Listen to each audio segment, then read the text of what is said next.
Знаете, сколько я выбирала лук по случаю съемок? Дело в том, что мы пришли к настоящим экспертам в мире стиля. Они знают не только, как собрать свой образ, но и как шить наряд, который принесет победу.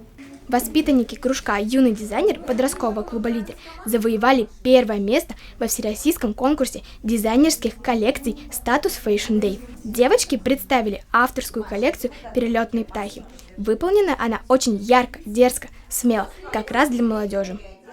Влада, расскажи нам, пожалуйста, про вашу коллекцию «Перелетные птахи». Наша коллекция ассоциируется с круговоротом жизни. Птицы улетают, но всегда возвращаются в родное гнездо. Это символизирует продолжение жизни. Почему вы выбрали именно оранжево-зеленое сочетание вашей новой коллекции? Эта коллекция создавалась к показу весна-лето, поэтому мы выбрали цвета, которые ассоциировались с природой. Оранжевый ассоциируется с солнцем, зеленый с природой.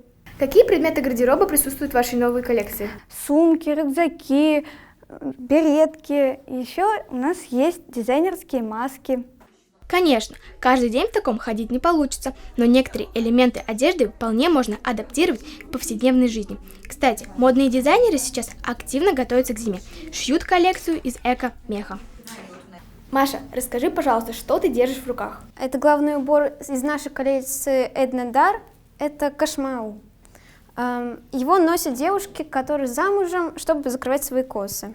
Какая, по твоему мнению, самая лучшая коллекция? Сейчас мы делаем зимнюю коллекцию, она состоит из меха, мы ее пока никак не назвали, но думаем над названием. Мы шьем разные беретки, шубы. Как происходит процесс создания коллекций? Сначала мы рисуем эскизы, потом показываем педагогу, а потом у нас выбирают, и мы начинаем их делать. Девочки работают в разных стилях, создают коллекции к разным сезонам года, к большим праздникам и просто чем-то вдохновившись.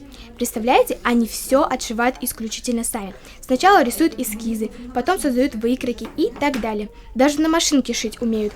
Этому они научились здесь, в клубе.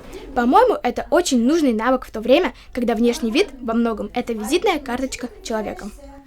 Значит, у девчонок не одна коллекция. Они знают, как удивить зрителя и впечатлить жюри. Не бойтесь экспериментировать. Ульяна Илистанова, Ильнар Бигбов специально для Горы новостей.